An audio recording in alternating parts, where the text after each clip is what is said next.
দুনিয়াতে আসার পরে গোটা পৃথিবীটা যেন আনন্দে লাফাইতেছিল। আসমান জমিন খুশি, সূর্য চন্দ্র খুশি, এই ফেরেশতা কুল খুশি।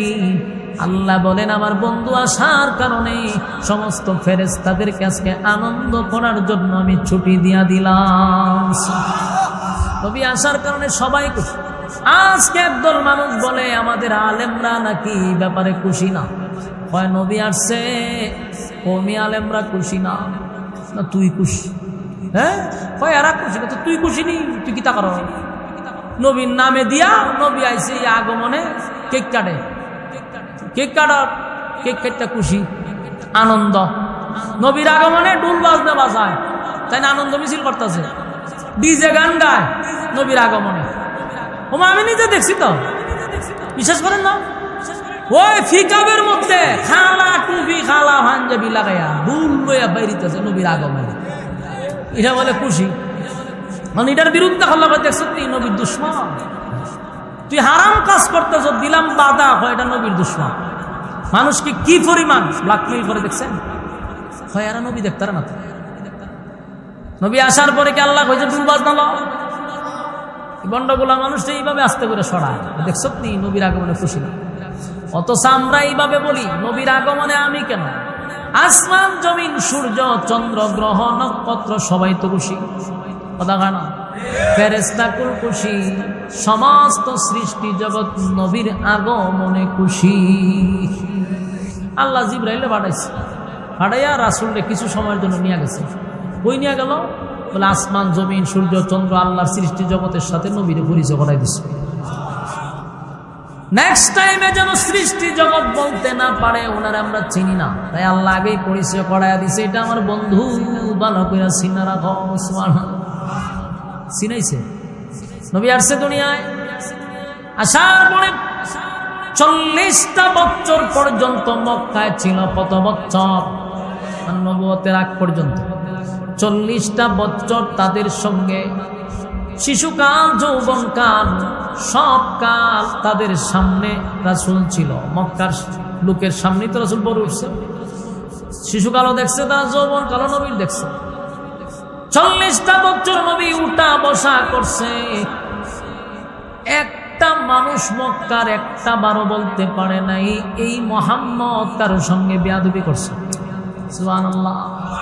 কারোর সঙ্গে চোখ রাঙায় কথা বলছে, কারোর সাথে কোনোদিন নবী মিথ্যাও বলে নাই, মিথ্যা বলার বাহানাটুকু নবী করে নাই। কথা কি বুঝতেছেন? আল্লাহ বলে 40 বছর নবীকে আমি চুপ রাখলাম, আদেশ করে নাই, নবী নিষেধ করে নাই। সবার কাছে নবীর জনপ্রিয়তা, সবাই নবীরে ভালোবাসে। আবু লাহাব বা নবীর এত বিরোধিতা করছে, কিন্তু সেই আবু লাহাব নবীর আগমনে তার আঙ্গুলের ইশারায় বান্দি আজাদ করে দিছে। আবু লাহাব নবীর প্রতি এত খুশি, আবু লাহাবের 2 ছেলেরে নবীর 2 মেয়ে দিয়ে বিয়া করাইছে। কথা বুঝতেছেন? আবু লাহাব শুধু চাচা ছিল না, মানুষের কাছে আবু লাহাব গর্ব করত, মুহাম্মদ আমার বাতিজা, আমার বাতিজা। মানুষের কাছে বুক হাত দিয়ে হইতো, আমার বাতিজা, আমার ভাইয়ের বংশ ধরে রাখবে। আমার ভাই চলে গেছে কিন্তু ভাইয়ের বংশ ঠিক আছে। এইভাবে গর্ব করত মুহাম্মদ আমার বাতিজা, আমার বাতিজা। কিন্তু যেদিন আল্লাহর পয়গম্বর বলল লা ইলাহা ইল্লাল্লাহু মুহাম্মাদুর রাসূলুল্লাহ, সম্মানিত সুধী, তো রাসূল সাল্লাল্লাহু আলাইহি সাল্লাম যে কথা বলছিলাম, সবার জন্যই রাসূল রহমত, সবার জন্য। যেমন এক ইহুদি রাস্তা দিয়ে হাইটা যাইতেছে, তো হঠাৎ করে দেখে সাহাবায়ে কেরাম এক জায়গায় শুয়ে আছে, সাথে রাসূলও শুয়ে আছে। মানে এক জায়গা থেকে যুদ্ধ করে আসছে, রাসূল ক্লান্ত, সাহাবায়ে কেরাম ক্লান্ত। আল্লাহ রাসূল বলছেন তোমরা এখানে একটু শো, বিশ্রাম নাও, আর উটগুলিও একটু ঘাস টাস খাও। তো এক জায়গায় রাসূল শুয়ে আছে, সাহাবায়ে কেরাম গভীর ঘুমে। এক ইহুদি দাঁড়ায়া দেখে যে সর্বনাশ, রাসূলও এখানে শুয়ে আছে, সাহাবায়ে কেরাম আছে। এই ইহুদি চিন্তা করলো, পুরো বোতল নাই, এই রাসূল চিন্তা, এই ইহুদি চিন্তা করলো মুহাম্মদ সাল্লাল্লাহু আলাইহি ওয়াসাল্লাম যে আব্দুল্লাহর পুত্র মুহাম্মদকে মারার জন্য কত চেষ্টা আমরা করলাম, কত কাহিনী করলাম, কিন্তু ওনাকে আর মারতে পারলাম না। আর আজকে দিয়ে আমার কাছে এত সুযোগ, এখনই মুহাম্মদকে হত্যা করতে হবে। নাউযুবিল্লাহ। ইহুদি সিদ্ধান্ত নিছে রাসূলকে ঘুমে দিকে। এখন আল্লাহ রাসূলের কাছে গিয়ে দেখে একটা তরবারিও আছে। রাসূল তরবারিটা রাখা, রাসূল ঘুমাই নিছে। এই ইহুদি করলো কি, রাসূলের তরবারিটা হাতে নিছে। রাসূলের মাঝখানে, মানে রাসূলের শরীরের এই বাজু ফা দিছে একটা, এই বাজু মানে রাসূলের উপরে দাঁড়াইছে, দুই বাজু ফা রাখা। তরবারিটা লইয়া রাসূলকে হত্যা করবে। যেই মাত্র তরবারি উঠাইছে, আল্লাহ রাসূলের ভাই এইভাবে চাইছে, ঠান্ডা মাথায়, কোনো জাকুনি টাকুনি দেয় না। আমরা তো হমাগা হয়ে মারি গেলাম, তো গুমতুইটা যদি দেন আমরা সুরুলি হার হয়েছে, কিতা বুঝায় আপনার অবস্থা জাগাত থাকবো। রাসূল কোনো সাউন্ড করে না, তাকাইছে, তাকাই কি বাবা। ইহুদি জিগায় রাসূলকে, তোমারে কে বাঁচাবে? ইহুদি রাসূলকে জিগায়, এখন তোমাকে কে বাঁচাবে? আল্লাহ রাসূল ঠান্ডা মাথায় বললেন, আল্লাহ। যখন কে? যেই মাত্র রাসূল বলছেন আল্লাহ আমাকে বাঁচাবে, ইহুদি আল্লাহ শব্দ শুননাই তার শরীরের মধ্যে ভূমিকম্প শুরু হয়ে গেছে। কাঁপতে কাঁপতে কাঁপতে কাঁপতে হাত থেকে তরবারি ঘুরে গেছে। পড়ার সাথে সাথে রাসূল তরবারিটা নিছে, নিয়ে এখন কয় তোরে, ওহন তোরে বাঁচাবে না। রাসূল ইহুদির জায়গায় তোরে বাঁচাবে না। ইহুদি কয়, আমি তো দেখি আমরা ছাড়া আর কেউ না। আল্লাহ রাসূলকে, রে তোরে কি শয়তান আল্লাহ রে, তুই কেন আইছিস? তা সাহাবায়ে কেরাম ঘুমাইছে, যদি দেহে তুই কেন আমার কাছে আইছস, উমরও আছে কেন, তোরে কুবা শামসুর মতো কুবাই শরীর আড্ডি রাখতো না, সুপ সাপ এখান থেকে যা। লক্ষণ খারাপ। যদি সাহাবায়ে কেরাম জানে তুই তরবারি আতলে যাও, তোরে 3টা টুন দিব। রাসূলের সুন্দর করে বলছে, তাড়াতাড়ি আমি কেউ কাছে কইতাম না, চলে যা। এই লোক কোন রকম হেঁটে গেছে, গিয়ে রাস্তা চিন্তা করতেছে, আমি তরবারি লইলাম উনারে মারার জন্য, তরবারি আমার হাত থেকে পড়ে গেলে তখন তো উনার সুযোগ ছিল আমারে মারা, উনার সাথে সাথী সঙ্গী ছিল, ডাক দিলে তো আমার মেরে লওয়ার কথা। উনি আমার এত সহজে ছেড়ে দিল, এত সুন্দর আখলাক আমার সাথে দেখাইলো, এত সুন্দর চরিত্র। এই জিনিস ভাবতে ভাবতে হ্যাঁ রাস্তাতে কালেমা পড়ছে। সুবহানাল্লাহ। দেখেন নবীর চরিত্র আর আখলাক দিকা এর রাস্তাতেই কালেমা পড়ছে। তো কালেমা পড়তে পড়তে ইহুদিদের কাছে গেছে। ইহুদিরা বলল, তুমি যে রাস্তা দিয়ে আসছো, শুনলাম এই রাস্তায় নাকি মুহাম্মদ আসছে। তো হ, মুহাম্মদের সাথী সঙ্গী নিয়ে নাকি এই রাস্তায় আসছে বলে। হয় তাহলে চলো আমরা সেখানে যাই, আমরা তাদের উপরে গিয়ে হামলা করব। এই ইহুদি বলল, তোমরা যাইতে পারো, কিন্তু তোমাদেরকে সাক্ষী রেখে বলি, আমি রাস্তাতেই কালেমা পড়ে ঈমান আনছি। সুবহানাল্লাহ। ইহুদির আশ্চর্য হলো, কেন? আমি ওনার চরিত্র আর আখলাক দেখে আমি কালেমা পড়ছি। কারণ আমাকে তো হত্যা করার কথা ছিল, আমি যে সাহস দেখাইছি তোমাদের কাছে জীবিত আসার কথা না, কিন্তু উনি যে আল্লাহর রাসূল, উনি যে আল্লাহর পয়গম্বর, এটা আমার আর অবিশ্বাসের কিছু নাই, দৃশ্যমান ওনার চরিত্র থেকেই বুঝতে পারছি উনি আল্লাহর পয়গম্বর। আমি নিজে নিজে কালেমা পড়ছি। সুবহানাল্লাহ। তো আল্লাহর রাসূল ওনার চরিত্র আর আখলাক দেখে বেঈমানরা কালেমা পড়ছে। আর আল্লাহ বলেন, আমি তোমাদের কাছে আমার নবীকে পাঠাইছি রহমত স্বরূপ। এই রাসূল সাল্লাল্লাহু আলাইহি সাল্লামের প্রভাব শুধু রাসূল দুনিয়াতে আসছে এর পরে না, রাসূল দুনিয়াতে আসার বহু আগে, যখন আব্দুল্লাহ মানে রাসূলের বাবা যখন বিয়েই করে নাই, সেই প্রভাব আব্দুল্লাহর উপরে পড়ছে। সুবহানাল্লাহ। মানে আব্দুল্লাহ বিয়ে করলেন না, রাসূল দুনিয়াতে আসছে, কিন্তু বিয়ের আগেই আব্দুল্লাহর প্রতি কি প্রভাব দেখেন, কি লাজুক দেখেন। আব্দুল্লাহ ছিল আব্দুল মুত্তালিবের 10 জন সন্তানের মধ্যে সবচেয়ে ছোট্ট ছেলের নাম হইল আব্দুল্লাহ। আব্দুল মুত্তালিবের 10 জনের মধ্যে একজন হইল আব্দুল্লাহ, তাও সকল ছোট ছেলে, এবং দেখতে সুরতে ভদ্র নম্র সবার দিক দিয়ে ছিল আব্দুল্লাহ। তো আব্দুল্লাহ ছিল আব্দুল মুত্তালিবের ছোট ছেলে, মানে রাসূলের আব্বা। তো রাসূল সাল্লাল্লাহু আলাইহি সাল্লামের বাবা আব্দুল্লাহ ছিল অত্যন্ত লাজুক। একটা কুমারী মেয়ে যতটুকু লজ্জা পায়, যতটুকু লাজুক হয়, এর থেকে বেশি রাসূলের বাবা লাজুক ছিল এবং শর্মিন্দা ছিল। তো আল্লাহর রাসূলের আব্বা আব্দুল্লাহকে নিয়ে আব্দুল মুত্তালিব গর্ব করত। শুধু আব্দুল মুত্তালিব গর্ব করত না, মক্কার সবাই ওনাকে নিয়ে গর্ব করত। রাসূল আসে নাই, বাবার প্রতি প্রভাব, সবাই ওনারা মহব্বত করত। তো ঘটনাক্রমে ওই মক্কাতে যেই পানি এখন আপনারা খান, জমজম, এই পানির দাম আছে না নাই? জমজমের পানি খাইবার লেগে হাজিরা নিয়ে আসলে কত মানুষ যায় খাইতে। এই পানি সকল রোগের ওষুধ। এই পানি যদি কেউ নিয়ত করে খায়, আল্লাহ তাআলা রোগের ওষুধ বানায়া দেয়। সুবহানাল্লাহ। তুই জমজম কূপটা বন্ধ হয়ে আছে অনেক দিন ধরে। আর আব্দুল মুত্তালিব হলো মক্কার একজন সর্দার। যিনি সর্দার হয় তখন পুরা মক্কাবাসী একটা গোত্রের মানুষ, কুরাইশ বংশের সবাই ওনার নেতৃত্বেই চলে। আবার আব্দুল মুত্তালিবের আরেকটা গুণ ছিল, উনি ছিল খানায়ে কাবার মুতাওয়াল্লি, মানে রাসূলের দাদা মুতাওয়াল্লি ছিল। তখন মক্কার মানুষ আব্দুল মুত্তালিবকে বলল যে আপনি তো মক্কার সর্দার আর আপনি খানায়ে কাবার মুতাওয়াল্লি, সুতরাং আপনার কথা কাবার মালিকে শুনবে। তাই আপনি একটু কাবার মালিককে বলেন আমাদের জমজম পানিটা যেন চালু করে দেয়। আমাদের পানির খুব দরকার, কৃষিকে কাজ করতে পারি না পানির জন্য। সবাই যখন ওনারে ধরছে, আব্দুল মুত্তালিব করছে চিন্তা, কারণ ওনার কথায় তার পানি আসবে না। তাই আব্দুল মুত্তালিব খানায়ে কাবার সামনে গিয়া আল্লাহর কাছে দোয়া করতেছে যে খাবার মালিক, আমারে মানুষ খুব সম্মান করে আপনার গড়ের কারণে, আপনার গড়ের কারণে আমারে মানুষের সম্মান করে, আপনি মেহেরবানি করে জমজমটা চালু করে দেন। 2 দিন দোয়া করছে, কাম হয় না।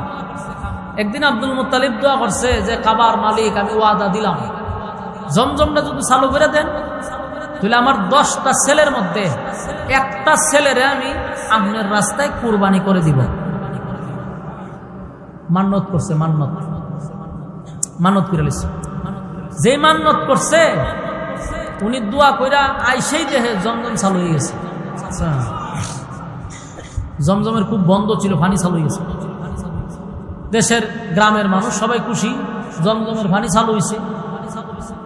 কিন্তু আমরা একটা অভ্যাস দেখবেন মানুষ জাতির, কোনো কাজ হয়ে গেলে পরে আর মনে থাকে না, ঠিক নেই? আপনি মনে মনে কইছেন যে যাক, আল্লাহ যদি আমার এই কাজটা করায়, আমি মসজিদের টাইলস করে দিলাম, আল্লাহ যদি মনের আশাটা পূর্ণ করে তাহলে মসজিদের মিম্বরটা করে দিয়া দিব। এরকম একটা আশা হইল, আল্লাহ আপনি আশা পূর্ণ করলো, এ মসজিদের দ্বারে দেওয়ার যায় না। এরকম মানুষ আসেনি? এরকম বহু মানুষ আছে। আর এরকম মানুষ আমি দেখছি আমার মাদ্রাসাটা করার পরে, কত মানুষ দিয়ে কত কিছু লেখা, এরপরে বছরের পর বছর গেল, এর আর তো গায়ে পাওয়া যায়। লেখাইবার সময় বাহবা দেওয়ার জন্য, নারায় তাকবীর পাওয়ার জন্য অনেক কিছু হয়, কিন্তু পরে আর খোঁজ খবর পাওয়া যায় না। ফোন দিতে মোবাইলের ব্যালেন্স শেষ, হাঁটতে হাঁটতে জুতা শেষ, পাওয়া যায় না।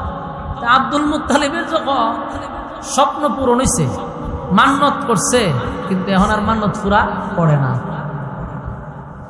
তো আব্দুল মুত্তালিব একদিন স্বপ্নে দেখে, তুমি যে মান্নত করলা, এখন যে মান্নত পুরা করতেছো না, 10টা ছেলের মধ্যে একটা ছেলে আমি আল্লাহর রাস্তায় কোরবানি দেওয়ার কথা দিলা না, ভয়ঙ্কর হবে।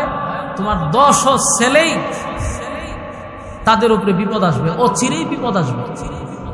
আব্দুল মুত্তালিব স্বপ্নে দিকে ভয় পেয়েছে, যারে সর্বনাশ, একটারে বললাম কোরবানি দিব, 10 ছেলে যদি মারা যায় কিন্তু সর্বনাশ হইব। সেদিনও মনে মনে খালি চিন্তাতেই আছে কি করা যায়। রাত্রে ঘুমাইছে, আবার স্বপ্ন দেখছে যে মান্নত পুরা না করলে বিপদ আছে। সেদিনও খালি ভাবতেছে। 3 দিনের মাথায় স্বপ্নে দেখে যদি তুমি মান্নত পুরা না করো তাহলে তোমার 10 ছেলের মধ্যে বিপদ আসবে। আব্দুল মুত্তালিব আর দেরি না কইরা তদানীন্তন সময়ে সবচেয়ে বড় তাওরাতের আলেম ওয়ারাকা বিন নাউফেল ওই পণ্ডিতের কাছে গেছে, গিয়া বলল যে আমি এই স্বপ্ন দেখছি, তখন এটার কারণটা কি? আব্দুল মুত্তালিবের কাছে ওই লোক বলল, তাওরাতের আলেম, যে তুমি মান্নত করছো, মান্নত পুরা করো, কিন্তু বিপদ হইব। হয় মিয়া, এখন আমি 10 ছেলের কথার মধ্যে একজন বলতাম, কোন ছেলে রাজি হইব? একটা তো রাজি হইতো না। আগে বৈশা দেখো, আব্দুল মুত্তালিব সব ছেলের লইয়া বসছে। বৈশা বললো, বাবারে আমি তো একটা মান্নত করছিলাম যে পানি চালু হইলে তোমরা 10 জনের মধ্যে একজন আমি কি করবো? আল্লাহ রাস্তায় জবাই করবো। তোমরা কেডা রাজি আছো? একটু খারো চাই বলছেন, কেউ খারিব? বড় ছেলে ডাক দেখো, বাবা আমার নাম করছেন নি আপনি? না, কোথায় আমি একটু আয়, আমার কাজ আছে। আপনারা বইয়ে কথা কই। একজন বাকছে, আর একজন কই, বাবা আপনি কি আমার নাম কইছেন? তোমার নাম কইছি না তো। কোথায় আমিও যাই, আমারও কাজ আছে। এই আয় আয় কইতে কইতে 9 জন গেছে। কেউ আর বাপের কথায় বসে না, রইছে যে ওনার নাম কি? আব্দুল্লাহ। ছোট মানুষ তো বয়ে রয়েছে। আব্দুল মুত্তালিব চিন্তা করলো, প্রয়োজনে 9টারও যাবো হইলাম, কিন্তু আমি আব্দুল্লাহরে পারতাম না। একদিকে হইলো ছোট, অন্যদিকে হইলো বাপের যদি 5টা ছেলে থাকে, দেখবেন এর মধ্যে যে কোনো একটা ছেলের প্রতি বাপের মহব্বত বেশি থাকে। এটা অনেক সময় ছেলেরা মনে করে যে বাপে আমরা অবিচার করে। এটা অবিচার না, এটা আল্লাহ প্রদত্ত। যে কোনো একটা ছেলের প্রতি মা বাপ একটু দুর্বল থাকে। কেন? তার আচার ব্যবহারে, তার চলাফেরায় অন্যদের চেয়ে যদি একটু ভালো হয়, মা বাপ এটারই মহব্বত বেশি করে। আব্দুল মুত্তালিবেরই ছেলে আব্দুল্লাহ ছিল নম্র, ভদ্র, দেখতে সুন্দর, লাজুক। এই ছেলের তো বাবা কোরবানি দিতে রাজি না। বিপদে পড়ছিনি, গেছে আবার পণ্ডিতের কাছে, তাওরাতের আলেম গেছে, গিয়া হোক হয়েও ছেলে মেলে লইয়া বসলাম, একটাও রাজিও না। 9টা উঠতে গেছে, ওখানে আমার কাছে দাঁড়ায় না। তাওরাতের আলেম বলল, যখন কি করবা, যেহেতু রাজি হয় না, শুরুটা যেহেতু এটা কোনো শুরু আছে, প্রতিবাদও করে না, তাহলে তারই জব করে লাভ। আব্দুল মুত্তালিব দেখছে যে বিপদ তো কেন শেষ না, যদি জবাই না করি, কোরবানি না দিতে 9টা তো মরবো, আরো বিপদ আইব। তাই সিদ্ধান্ত নিছে কি করব, মহব্বতের ছেলে, মায়ার ছেলে আল্লাহর রাস্তায় কোরবানি দিতে রাজি হয়ে গেছে। আব্দুল্লাহকে আল্লাহর রাস্তায় কোরবানি দিবে। দিন তারিখ ঠিক করছে, আগামী জুমার, মনে করেন জুমার দিন বাইতুল্লাহর সামনে সবাইরে একত্রিত কইরা ঘোষণা দিছে, আগামী দিন বাইতুল্লাহর সামনে আব্দুল্লাহকে আল্লাহর রাস্তায় জবাই করা হবে। এই কথা শুননা মক্কার মানুষ আর কেউ ঘরে বয়ে রয়েছে না, সব আইছে, চতুর্দিক দিয়ে ঘেরাও করে রাখছে মানুষ। তাওরাতের আলেম আসছে, আব্দুল্লাহকে জবাই করবে। তরবারি নিচে আব্দুল্লাহরে সাজায় উজায় আনছে, তরবারি নিচে হাতে, তরবারি হাতে নিয়ে যখন আব্দুল্লাহরে শোয়া জবাই করবে, তাকায়া দেখে 80 থেকে 90টা যুবতী মাইয়া তরবারি লিয়া হারিয়েছে। হারিয়া আব্দুল মুত্তালিবের গলার ধরছে, ধরে কয়ে, রে আব্দুল মুত্তালিব, তোর 9 ছেলেরে জবাই করে লাভ, বাধা দিব না। কিন্তু আব্দুল্লাহর শরীর যদি খালি টাচ করা হয়, মক্কা আগুন লাগাই দিব। কথা বুঝতেছে? হ্যাঁ, বলুন, বুড়া মহিলা না জোয়ান, একেবারে সব যুবতী মাইয়ারা আব্দুল্লাহর পাশে দাঁড়াইছে, তরবারি লিয়ে আব্দুল মুত্তালিব রে ধরছে। আব্দুল্লাহ শরীর টাচও করা যাবে।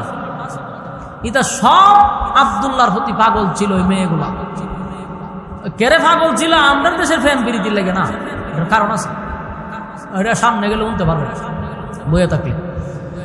এই মেয়েগুলো আব্দুল্লাহর জন্য দেওয়ানা ছিল, পাগল ছিল।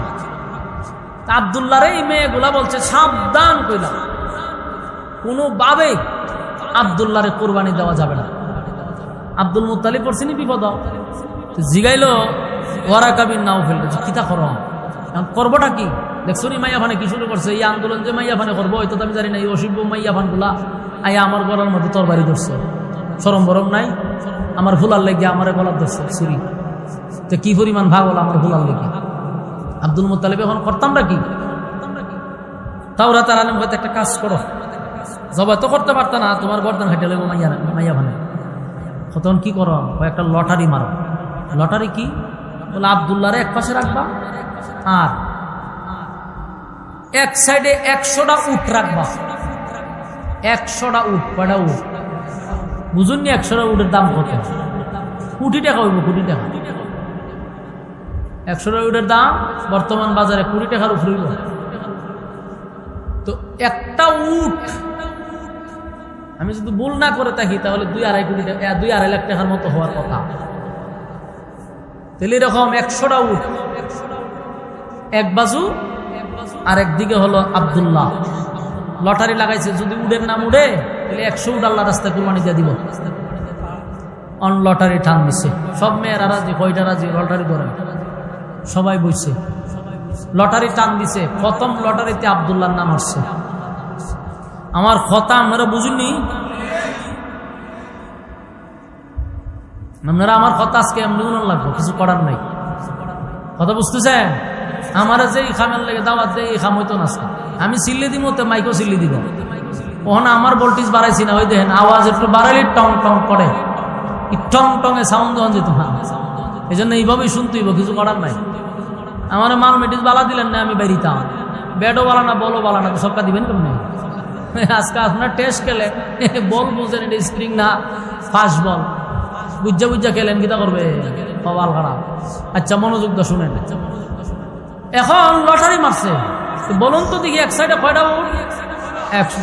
আর আব্দুল্লাহ এক সাইডে লটারি টান দিচ্ছে, উঠছে কি আব্দুল্লাহর নাম। সবাই একজনের ভাই একজন চাই, ঘটনা কিনা কখনো আবার মারো, ভুলে উঠছে, আবার দিছে আব্দুল্লাহর নাম, 3 বার দিছে আব্দুল্লাহর নাম। এখন কখন কি করেন? ঠিক আছে 10 বার মারো।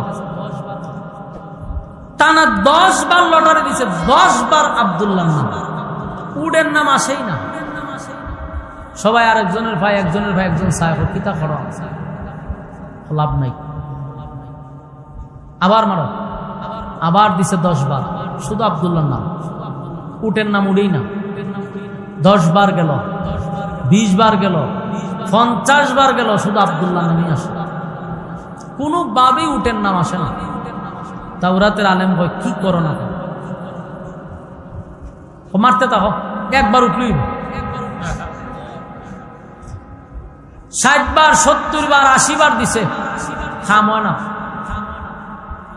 99 বার গিয়া থামছে, 99 বারও আব্দুল্লাহর নামই আসে। এখন পূর্ণ সিদ্ধান্ত হইছে যে 99 বার যেহেতু আব্দুল্লাহর নাম আসছে, আরেকবার আব্দুল্লাহর নাম আসলে আমরা কোরবানি দিতে বাধ্য হব, কারো রক্তচক্ষু আমরা বই পাবো না।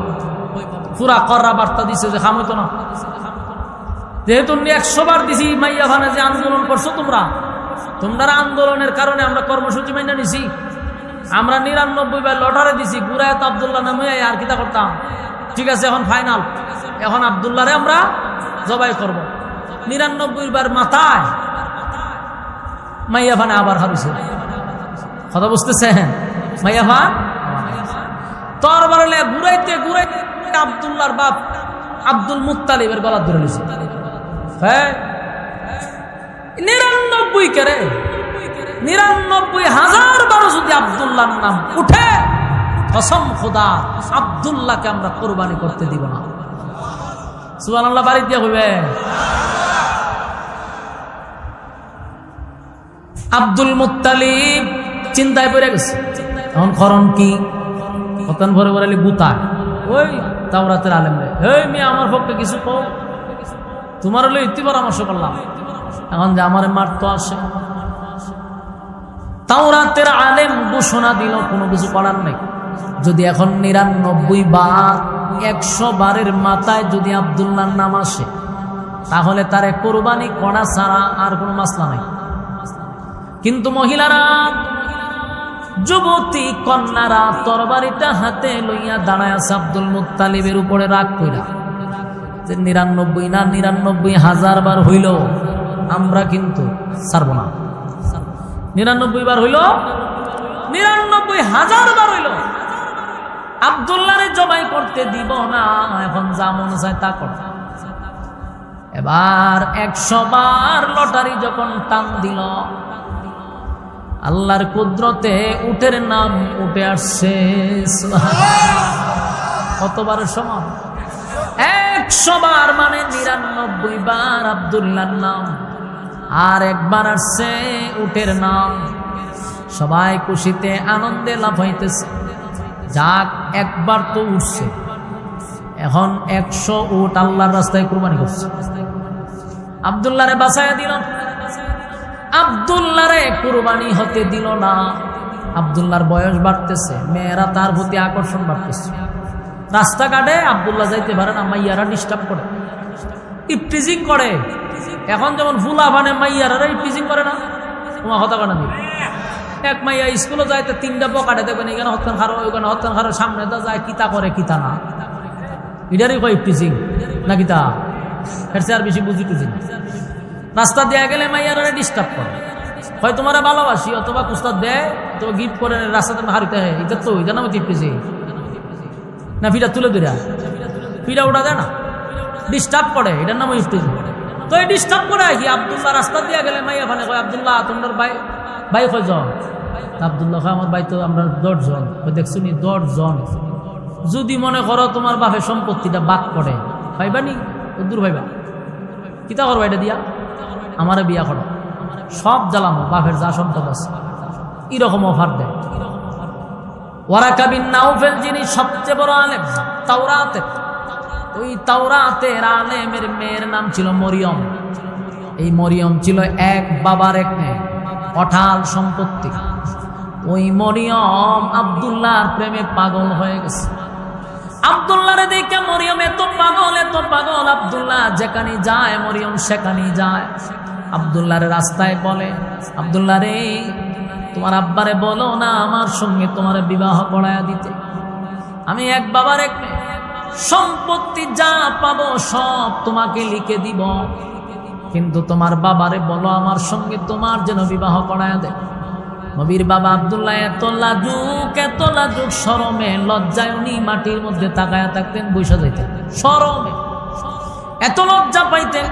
কিন্তু মেয়েরা রাস্তাঘাটে উনারে ডিস্টার্ব করত। ছেলে হইল একটা, বাকি সব ছেলেরা রয়ে গেছে, কিন্তু বিয়ার আলাপ যায় সব সুবিধার লাগে। আব্দুল মুত্তালিব পাগল হয়েছে, আরে ফুল আমার একটা বড়ডিরে বিয়া করেছি না, বল বিয়ার আলাপ হয় হেতের লেগে। আব্দুল মুত্তালিব পড়ছে বিপদে। মানুষ তো মাইয়া লইয়া বিপদে পড়ে, ঠিক নেই? মাইয়া সুন্দর হইলে ফুলা ভানে জ্বালায়, ডিল মারে, তো সালোর মেঝে ডিল মারে, তে বাড়ির সামনে থেকে গান গায়, তে হ্যাঁ গানও না কতটা করে না, তে মা বাবা বুঝে যে আমার মাইয়ারে ডিস্টার্ব করে এটার বিয়া জানালে তাড়াতাড়ি। ওমা হয়তো উল্টা, ওনা আব্দুল্লাহরে লই আব্দুল মুত্তালিব আছে বিপদ। মাইয়া ওখানে বাড়ির কাছে দেয় গান টান গায়, ডিলডুল মারে। আব্দুল মুত্তালিব চিন্তা হলো না, সব বনস করলেছে, সব বনস এরকম ফুলা লই আমি আমার সব বনস। মাইয়া ভান জোর করে যা বিয়া বলতো গা।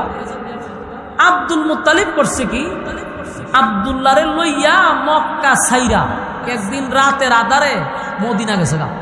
তখন মদিনার নাম মদিনা ছিল না, ও চলে গেছে। কেন গেছে? আব্দুল মুত্তালিব ব্যবসা করত, ব্যবসার সুবাদে ওখানে যাইতো। আব্দুল মুত্তালিবের একজন বন্ধু ছিল, ঘনিষ্ঠ বন্ধু। এই বন্ধুর একটা মাইয়া আব্দুল মুত্তালিবের দিকে বহু আগেই পছন্দ হয়েছিল। বন্ধুরে কইছিল, দোস্ত মাইয়াটারে বিয়া দিবার আগে আমার সাথে পরামর্শ করিস, তোর মাইয়াটাও বড় সুন্দর, আমার হুলাটাও সুন্দর, তুই বিবাহর আগে আমার জানাইয়া করাইস, নাহলে সাবধানে আমার না জিগায় বিয়া দিস। ওই আব্দুল মুত্তালিবে আব্দুল্লাহরে লইয়া গেছে গা মদিনা। এখানে যাওয়ার পরে বন্ধুরে ধরছে, বন্ধুরে তো দোস্ত তুমি এত রাতে আমাদের এখানে আসলা, ঘটনা কি? তুমি তো ব্যবসার কাজ ছাড়া আসো না, পাইছি বিপদ ফিরা, তোর মাইয়া বিয়া দিস না, কত বালা কাম হয়েছে। আমিও আইসি অনেক দূর থেকে এই উদ্দেশ্যে। ওখানে আমি আইসি আমার ফুলা লইয়া তোর বাড়ি বিয়া করাইয়া বউ লইয়াতে আমি মক্কায় যাবো। আব্দুল মুত্তালিবের সঙ্গে আব্দুল্লাহ বন্ধুর বাড়িতে গিয়া যখন বন্ধুর মেয়েরে দেখছে যে আমি আমার ছেলের সঙ্গে মেয়ের বিবাহ করাবো, ওই বন্ধুর মেয়ের নাম ছিল আমেনা।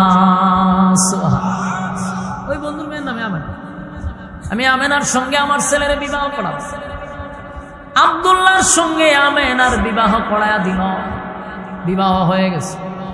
একটা সপ্তাহ আব্দুল মুত্তালিব ছেলেরে লইয়া ছিল কোথায়? মদিনায়। আর এক সপ্তাহ গোটা মক্কার মাইয়া পাগল হয়েছে। আব্দুল্লাহ বাড়িতে আসে, আব্দুল্লাহ নাই। চতুর্দিকে তালাশ করে, কোথায় রে আব্দুল্লাহ, কোথায় আব্দুল্লাহ, কোথায়? পাগল পাগল হয়ে গেছে, আব্দুল্লাহরে পায় না। অন্যদিকে মরিয়ম তার টিম ছাড়ছে, কোথাও আব্দুল্লাহরে খুঁজে পাওয়া যায় না। মরিয়ম পাগল পাগল হয়ে গেছে, আব্দুল্লাহরে একটা সপ্তাহ ধরে দেখি না। আবার সন্দেহ লাগতেছে, আব্দুল মুত্তালিবকে আবার কুরবানি করে দিল, আব্দুল মুত্তালিবকেও পাওয়া যায় না। অন্যদিকে আব্দুল্লাহরেও পাওয়া যায় না। মরিয়ম পাগল পাগল পাগল পাগল হয়ে গেছে, কোথায় গেলে পাওয়া যাবে? এক সপ্তাহ পরে আব্দুল্লাহ এবং আমেনাকে নিয়ে আব্দুল মুত্তালিব মক্কায় চলে আসছে। যেই মাত্র মক্কায় আসলো, আব্দুল্লাহ একদিন পরে বাড়ির থেকে বাহির হইছে। মরিয়ম হঠাৎ করে বাড়ির থেকে তাকায়া দেখে আব্দুল্লাহ রাস্তা দিয়ে আসতেছে। মরিয়ম পাগল পাগল পাগল হইয়া দৌড়াইয়া আব্দুল্লাহর কাছে গেছে। আব্দুল্লাহর কাছে গিয়া বলতে লাগলো, আব্দুল্লাহ তোমারে পাগল পাগল হইয়া তালাশ করি, কোথায়? যেই মাত্র মরিয়ম নবীর বাবা আব্দুল্লাহর চেহারার দিকে তাকাইছে, ভালো করে তাকাইছে, মরিয়ম একটা চিৎকার দিয়া বেহুশ হইয়া মাটিতে পড়ে গেছে। কথা কি বুঝতেছেন? মরিয়ম একটা চিৎকার দিয়া মাটিতে পড়ে গেল। আব্দুল্লাহ চিন্তায় পড়ে গেল, যেই মরিয়ম আসলে পরে আমারে ঘরে নেই, খাবার দেয়, আমার সঙ্গে কথা বলে, আজকে আমারে দেখে এমন চিৎকার মেরে জাগাতি বেহুশ হয়ে গেল। ঘটনা মরিয়মের হুঁশ ফিরে আসছে। তাকায়া দে আব্দুল্লাহ পাশে বসে। আব্দুল্লাহ বলে, মরিয়ম আমারে দেখা তুমি এমন ভাবে চিৎকার দিয়া বেহুশ হয়ে গেল, ঘটনা? মরিয়ম আবার তাকায় আরেকটা চিৎকার মেরে বলে, আব্দুল্লাহ রে, খানা কাবার কসম করে বল, সত্যি করে বলবে আব্দুল্লাহ, তুই কি বিবাহ করছ রে? আব্দুল্লাহ সত্য করে বল। আব্দুল্লাহ কয়, হ আমি তো বিবাহ করছি। বিবাহ করার পরে কি তোমার বিবির সঙ্গে তোমার টাকা হয়েছে? বলে, হ থাকছে। আর সাথে সাথে মরিয়ম চিৎকার দিয়ে বেহুশ হয়, হুশ হয়, বেহুশ হয়, হুশ হয়, পাগল হয়ে গেছে। চিৎকার দিয়ে বলে, আব্দুল্লাহ, আয় আব্দুল্লাহ, মক্কার মধ্যে সবচেয়ে সম্ভ্রান্ত পরিবারের ধনী ঘরের মেয়ে হইলাম আমি। আব্দুল্লাহ রে, তোমার রূপ দেখে আমি পাগল হই নাই, তোমার রূপ দেখে আমি পাগল হই নাই। আব্দুল্লাহ, তোমারে কিছু কথা বলি শোনো। যেদিন তোমার বাবা তোমারে খানায় কাবার সামনে কুরবানি দিতেছিল, তরবারি তোমার গলায় লাগানোর কথা ছিল, তোমারে তোমার বাবা কাবার মালিকের নামে কুরবানি দেওয়ার কথা ছিল। সেদিন 80টা যুবতী কন্যা তরবারি লইয়া তোমার পক্ষে দাঁড়াইছিল। সেই 80টা মেয়ের নেতৃত্ব আমি মরিয়ম দিছি। সেদিন আমার নেতৃত্বে 80টা যুবতী কন্যা তোমার পক্ষে হইয়া দাঁড়াইছিল, এটা আমি করাইছি। আব্দুল্লাহ রে, তোমার মেয়েরা বাড়িতে ডিস্টার্ব করতো, এগুলা মেয়েরা ডিস্টার্ব করতো না, আমি করাইতাম। কারণ তোমার বিবাহ করার জন্য আমি কেন এত পাগল পাগল পাগল হয়েছি জানো? এ আব্দুল্লাহ, আমার বাবা হলো তাওরাতের একজন আলেম। আমার বাবা তাওরাত কিতাব রিসার্চ করে, তাই মাঝে মাঝে মাঝে মাঝে মাঝে আমিও একটু তাওরাত পড়ি, তাওরাত রিসার্চ করার চেষ্টা করি। একদিন তাওরাত পড়তে গিয়ে দেখি প্রতিটা পৃষ্ঠায় পৃষ্ঠায় একজন নবীর নাম লেখা, উনি হলেন মুহাম্মদ সাল্লাল্লাহু। এই মুহাম্মদ নাম দেখে প্রতি পৃষ্ঠায় পৃষ্ঠায় যখন আমি এই নামটা আমার নজরে পড়ল রে, আমি আমার বাবাকে জিজ্ঞাসা করলাম, বাবা এই নামটা কেন প্রতি পৃষ্ঠায় পৃষ্ঠায় তাওরাতের মধ্যে পাওয়া যায়? আমার বাবা আমারে বলল, মাগো উনি আখিরি জামানার একজন পয়গম্বর, উনি অচিরেই আমাদের মধ্যে আসবে, অচিরেই আমাদের মধ্যে উনি আসবে। উনি আখিরি জামানার পয়গম্বর, সমস্ত নবী কুলের সম্রাট। আল্লাহ যারে বানানোর কারণে পৃথিবীটারে সুন্দর করে সাজাইছে, সেই নবীর আগমন খুব নিকটবর্তী। তারপরে আমি রিসার্চ করতে লাগলাম যে কিভাবে আসবে, আলামতগুলা কি। আমি আলামতগুলা রিসার্চ করতে করতে, অ্যানালাইজ করতে করতে আমি এক সময় পেয়ে গেলাম আমার আসল রহস্য। যার মাধ্যমে আসবে, যার মাধ্যমে এটা আসবে, ওই মুহাম্মদী নূর তার চেহারার মধ্যে বাসবে। সুবহানাল্লাহ। আব্দুল্লাহ, আমি তোমার যেদিন থেকে দেখেছিলাম তোমার কপালের মধ্যে মুহাম্মদী নূর আমি পাইছিলাম। সুবহানাল্লাহ। এটা পাওয়ার পর থেকেই আমি বুঝতে পারছি তোমার মাধ্যমেই পৃথিবীর শ্রেষ্ঠ মা হবে।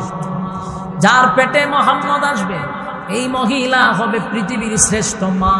সুবহানাল্লাহ। বাড়ি দিয়া আব্দুল্লাহ রে, তোমার রূপের জন্য পাগল ছিলাম না, আমি মুহাম্মদের মা হইতে চাইছিলাম, পৃথিবীর শ্রেষ্ঠ মাটা আমি হইতে চাইছিলাম।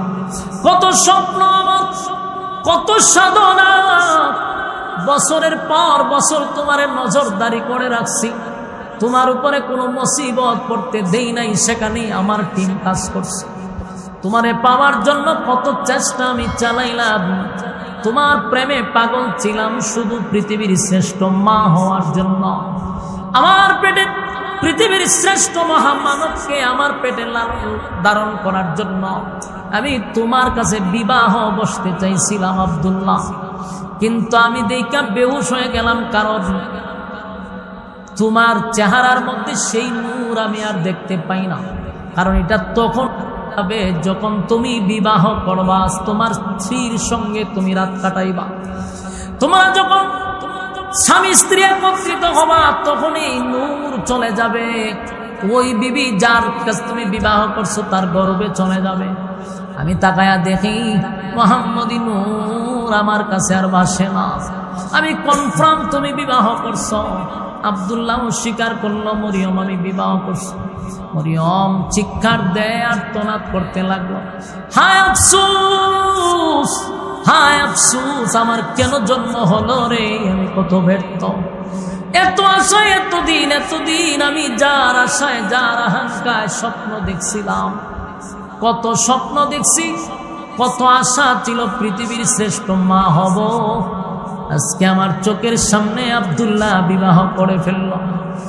আর চিৎকার দিয়া বলে, আব্দুল্লাহ আমিও ওয়াদা দিলাম রে, আমিও ওয়াদা দিলাম। এ আব্দুল্লাহ শুন, এই পৃথিবীতে আমি যতদিন বেঁচে থাকব আর কোনোদিন আমি বিবাহ বসব না, কোন স্বামী আমি গ্রহণ করব না, মুহাম্মদের মা হতে পারলাম না, আমার এই গর্বে আর কোন সন্তান আমি নিব না। সেদিন থেকে প্রতিজ্ঞা করল। আর মরিয়ম চিৎকার দেয়, কান্দে।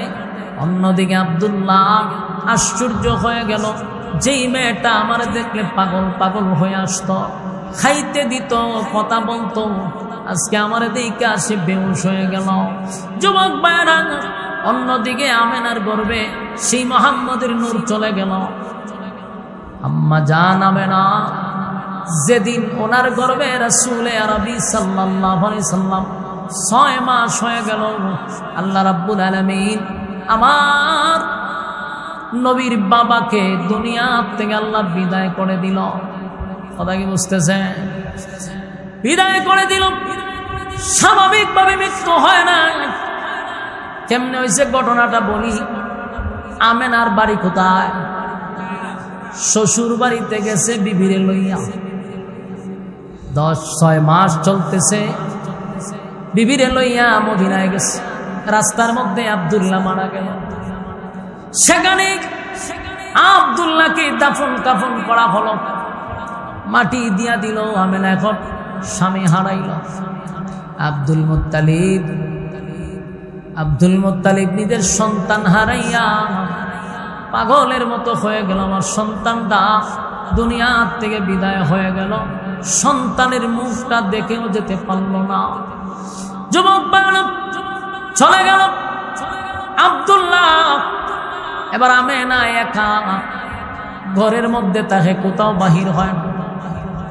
চিন্তা করেন, পয়গম্বর দুনিয়াতে আসার কিছু মাস আগেই আব্দুল মুত্তালিব একদিন রাসূলের দাদি, মানে আব্দুল মুত্তালিবের বউ রাসূলের দাদি জিজ্ঞাসা করল, আমার ছেলের বউ তো বিধবা, স্বামী নাই, আমার ছেলের বউয়ের স্বামী নাই, বিধবা, হামেলা অবস্থায় আছে, কিন্তু আমার কাছে মানুষ বিচার দেয়, আমার লজ্জা লাগে। আমার ছেলের বউ যখন পানি আনতে কূপের কাছে যায়, অন্যান্য মানুষরা বলে আমেনা কি এমন সেন্ট, কি এমন পারফিউম ব্যবহার করে, কি এমন আতর ব্যবহার করে, তার গ্রানে এলাকা যেন মোহিত হয়ে যায়।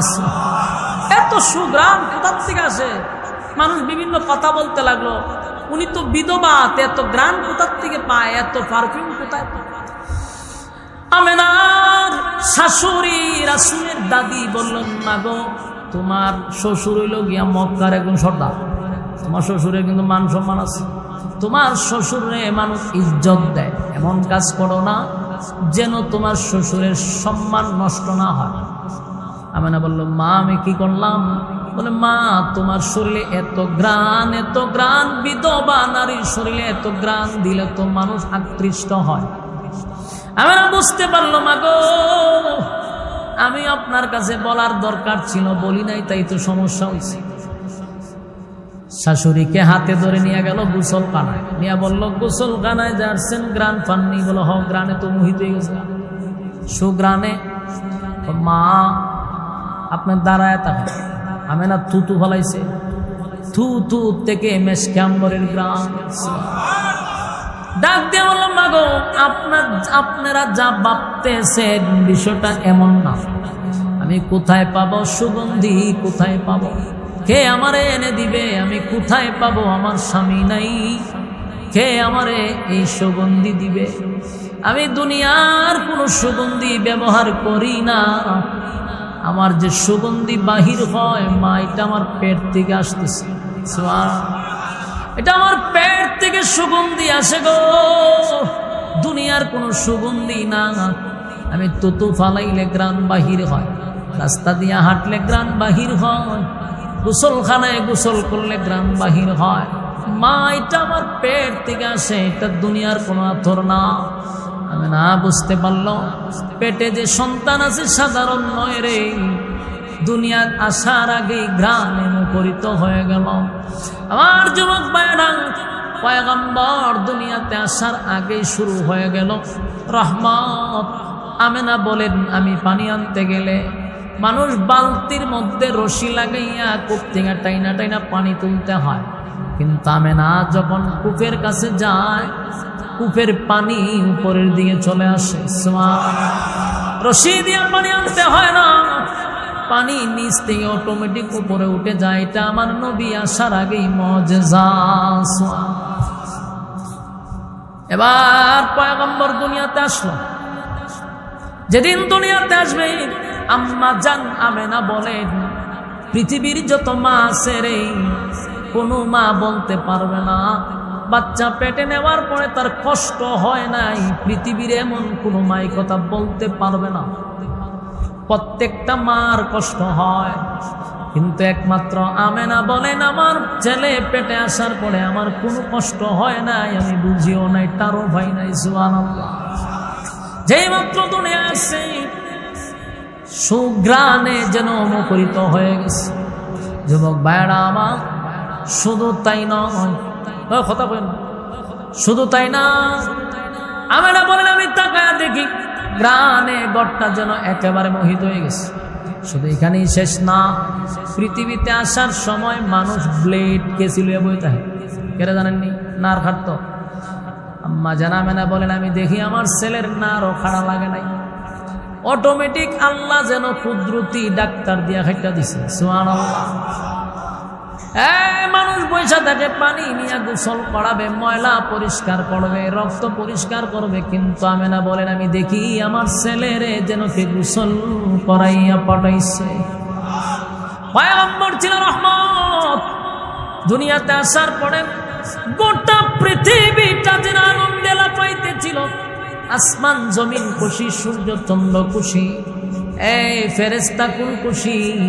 আল্লাহ বলেন, আমার বন্ধু আসার কারণে সমস্ত ফেরেশতাদেরকে আজকে আনন্দ করার জন্য আমি ছুটি দিয়া দিলাম। নবী আসার কারণে সবাই খুশি।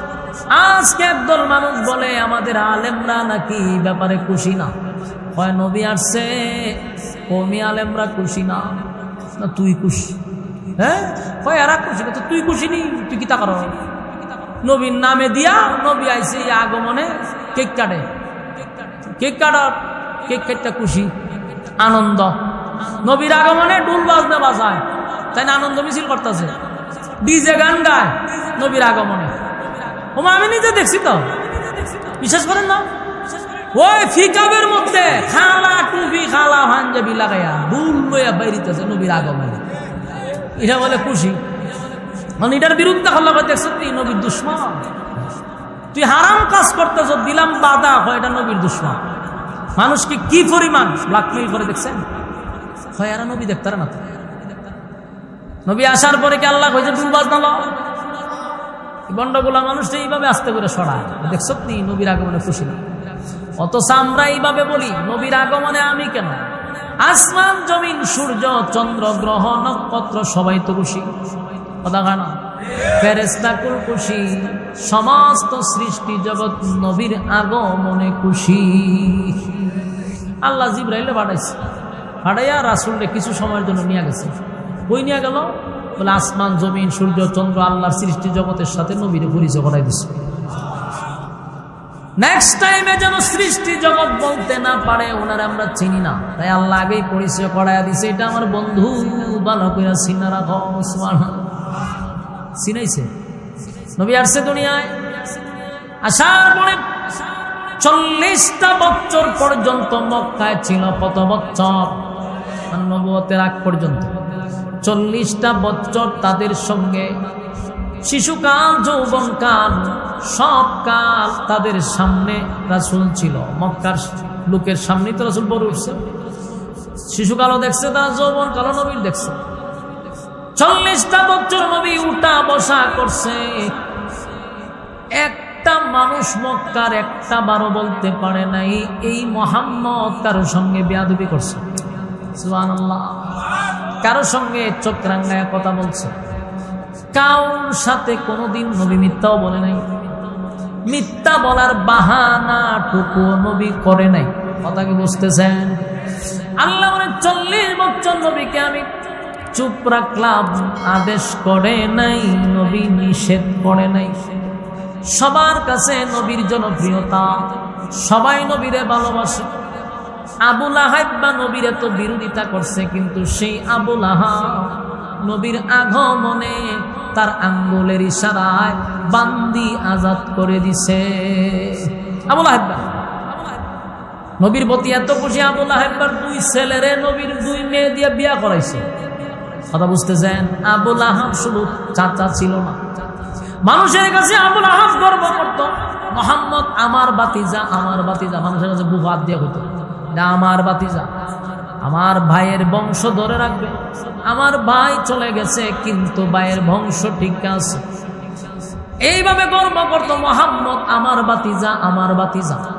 কিন্তু যেদিন আল্লাহর পয়গম্বর বলল লা ইলাহা ইল্লাল্লাহু মুহাম্মাদুর রাসূলুল্লাহ সাল্লাল্লাহু আলাইহি, এই কথা বলার সাথে সাথে যে আবু লাহাব মুখে দাপট দিয়া কইতো আমার বাতিজা, আমার অহংকার, আমার গর্ব, আমার ভাইয়ের সন্তান, এইভাবে গর্ব করত সেই আবু লাহাব নবীরে বলে মুহাম্মদ তুমি ধ্বংস হও। এই জন্য বুঝে আমরা আনছ সারাটা দিন মারি গেল আমরা, এই জন্য বুঝে আমরা একত্রিত করছি। অথচ এর আগে 2 মাইয়ারে বিয়া করেছে রাসূলের, 2 মেয়েরে 2 ছেলের সাথে বিয়াও করে নিছে, এত সম্পর্ক। কিন্তু এখন বিরুদ্ধে গেছে, এমন বিরুদ্ধে গেছে নবীর বিরোধিতা ছাড়া তার ফেডের বাতা জমা না। আবু লাহাব কয় আমার 2 ছেলেরে বিয়া করে, 2 রাসূলের 2 মেয়েরে তালাক দিয়ে দিছে। নাউজুবিল্লাহ, বাড়ি দিয়ে হবে আমার শত্রুর সাথে শত্রুর মেয়ে দিয়া সংসার করাইতাম না, তালাক দিলাইছে। এমন বিরোধিতা শুরু করলো। 40 বছর পরে কালেমার দাওয়াত দিল, বিরোধিতা শুরু করলো। আমার নবী কালেমার দাওয়াত দিল 3 বছর লুকাইয়া, 3 বছর কালেমার দাওয়াত দিল লুকিয়ে লুকিয়ে দাওয়াত দিছে। বাকি 40 বছর নবী সুন্দর আচরণ দেখে মানুষ ওনার ভক্ত। কিন্তু কালেমার দাওয়াত দেওয়ার পরে কিছু মানুষ নবীর বিরোধিতা, লুকিয়ে দাওয়াত দিল বিরোধিতা, প্রকাশ্যে দাওয়াত শুরু করলো, নির্যাতন নিপীড়ন শুরু হইল, সর্বদিক দিয়া নিপীড়ন নির্যাতন। আবার 13 বছর নবুয়তের পরে মক্কায় থাকলো, শুধু নির্যাতন সহ্য করছে, শুধু নির্যাতন। কোনদিন নবী প্রতিবাদ করে না। আল্লাহ অর্ডার দিল, বন্ধু চলে যান। কোথায়? বলে মদিনায় যান। মদিনায় চলে গেল। সেখানে গিয়েও তারা যুদ্ধ করতে চায়, কিন্তু আমার নবী চরিত্র আর আখলাক দিয়া গোটা পৃথিবী জয় করছে। বেঈমানরা কালেমা পড়তে বাধ্য হয়েছে আমার নবীর চরিত্র আর আখলাক দেখা। নবীর চরিত্র আখলাক দেখা বেঈমানরা কালেমা পড়ছে। আমার যুবক ভাইরা, আল্লাহ নিজেই বলছে, ওমা আরসালনাকা ইল্লা রাহমাতাল লিল আলামিন। আমার বন্ধুরে, পৃথিবীর জমিনে পাঠাইছি শুধুমাত্র কেবলমাত্র তোমাদের জন্য রহমত স্বরূপ। নবী তোমাদের জন্য আদর্শ। নবীর অনুসরণ অনুকরণ, নবীর এতাআত করো। নবীকে তোমরা আইডল মানো, নবীরে তোমরা আইকন মানো। এই বিজাতিদের আইডল মানার দরকার নেই। ইহুদি খ্রিস্টানদের আইডল আমাদের যুবকরা মানে, কিন্তু আমার নবীর রঙে যদি তোমরা রঙিন হও, দুনিয়াও সুন্দর, পরকালটাও তোমার সুন্দর হবে। ঠিক নেই? আমার যুবক ভাইরা, এখন আসুন, বেঈমানের জন্য নবী রহমত কেমনে? বেঈমানের জন্য নবী রহমত, এটা বিশ্বাস হয়? বেঈমানের জন্য নবী রহমত কিভাবে হলো? কারণ দুনিয়াতে যেই পরিমাণ আকাম কোকাম হয়, দুনিয়াতে যেই পরিমাণ গুনাহের প্রতিযোগিতা হয়, এ যুবক ভাইরা, অন্যান্য নবীদের যুগে গুনাহ করলে আল্লাহ জাগাত গজব দিয়ে মারে নিত। কথা বুঝতেছেন? গুনাহ হয়েছে, আল্লাহ গজব দিয়া সব ধ্বংস করে দিত। কিন্তু আমাদের নবীর উম্মতরা এত গুনাহ করে রে, গজব দিয়ে মারে না। কেন জানেননি?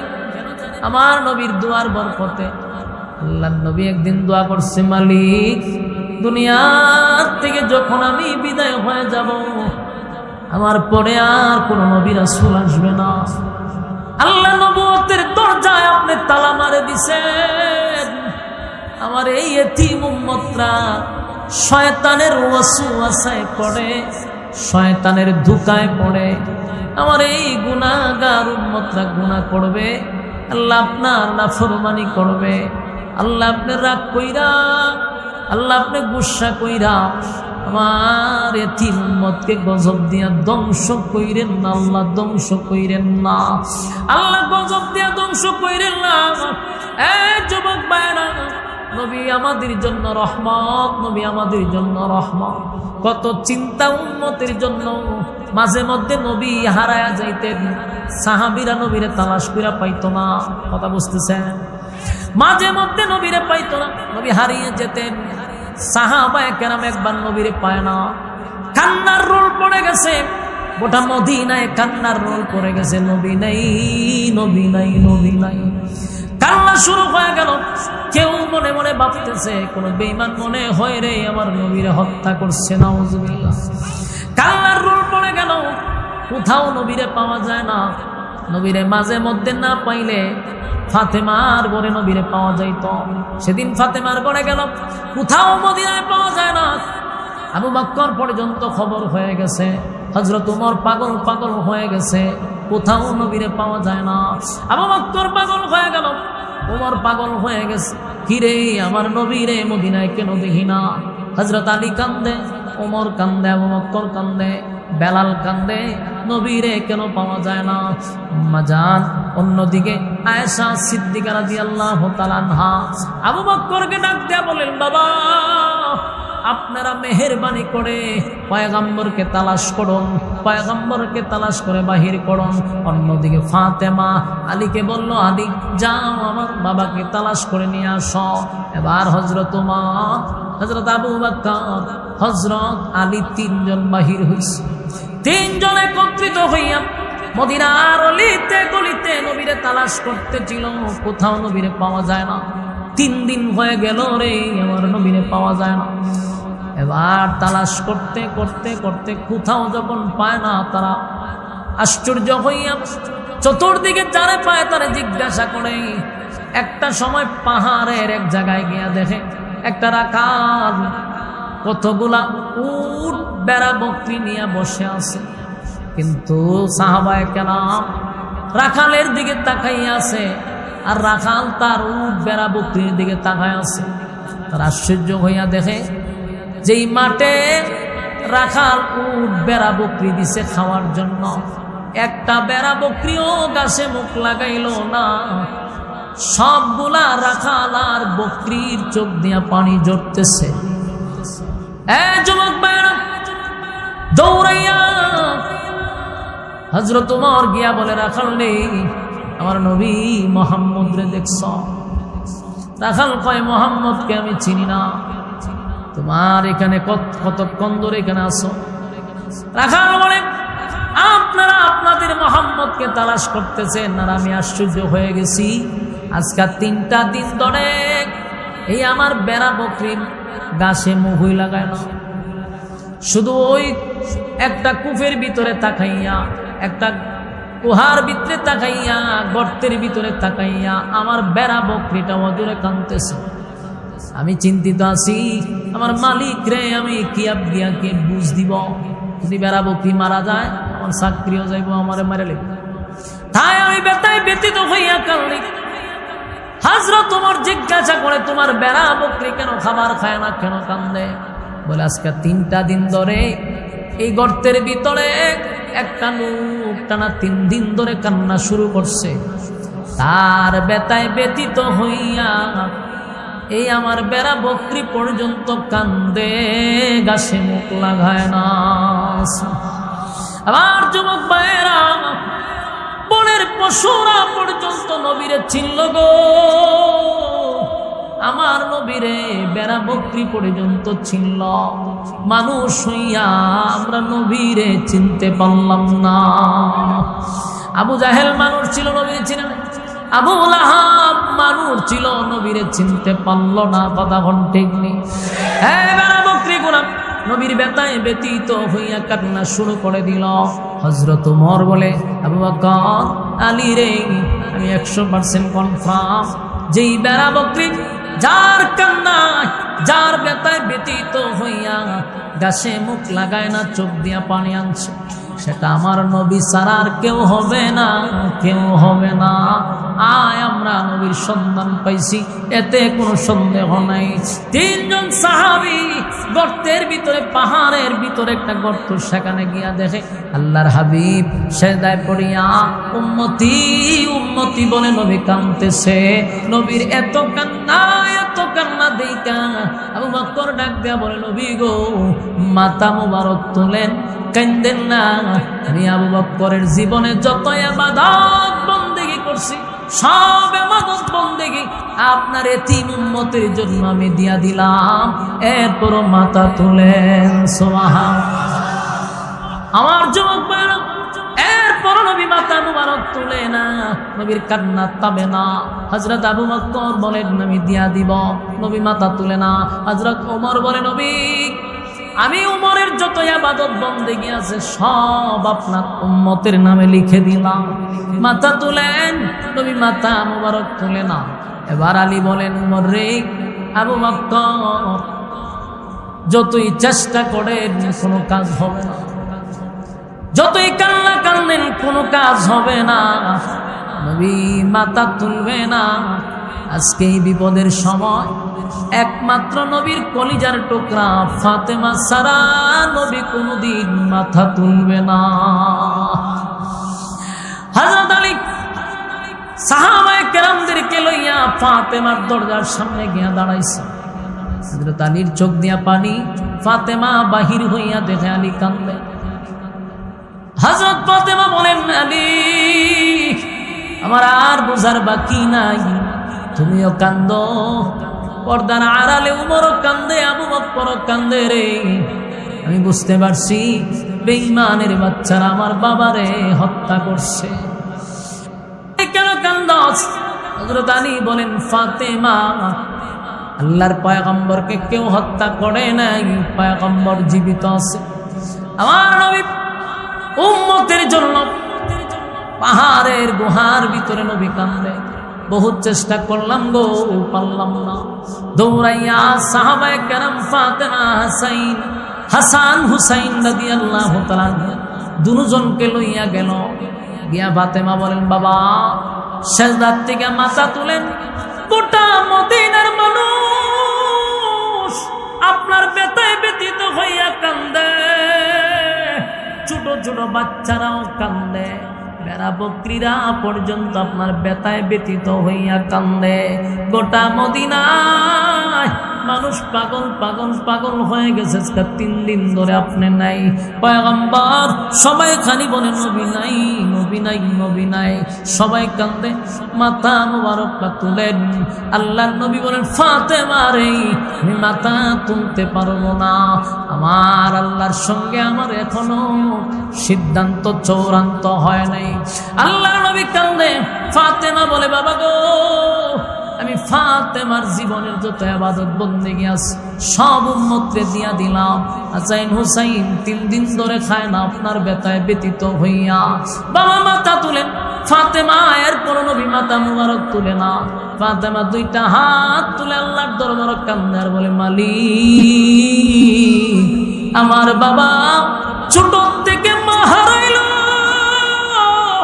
আমার বাবা বাবা হারাইল, আমার বাবা নির্যাতনের শিকার হইল, 13টা বছর এক চাটি আমার বাবা মারি খাইল, কত রক্ত ঝরাইল। আল্লাহ, আজকে আমার বাবা 3 দিন ধরে উম্মতের ব্যথায় ব্যথিত হইয়া কান্দে, আর কত কান্দাইলে মালিক তুমি খুশি হইবা, আর আমার বাবারে কত কান্দাইবা। হযরত ফাতেমা যখন কান্না শুরু করলো, আল্লাহ ডাক দিয়া বলে, জিবরাইল রে, আমার বন্ধু যে দরখাস্ত নিয়ে মাঠে নামছে, বন্ধুর কান্না বরদাস্ত করতে পারি না। ফাতেমা কান্দা শুরু করছে, না আর বরদাস্ত করা যায় না। জিবরাইল যা বন্ধুরে সুসংবাদ জানায়া দে, বন্ধু যেন চোখের পানি না ছাড়ে, বন্ধুরে বল বন্ধু যেন মাথা তুলে। বন্ধুর আন্দোলনের যে মেইন টার্গেট ছিল উম্মত, আমি আল্লাহ সব দাবি দাবা মেনে নিলাম বন্ধুরে মাথা তোলার জন্য। আমার যুবক ভাইরা, শুধু এই কথাটা বুঝাইতে চাই, নবী আমাদের জন্য কত রহমত, নবী আমাদের জন্য কত রহমত।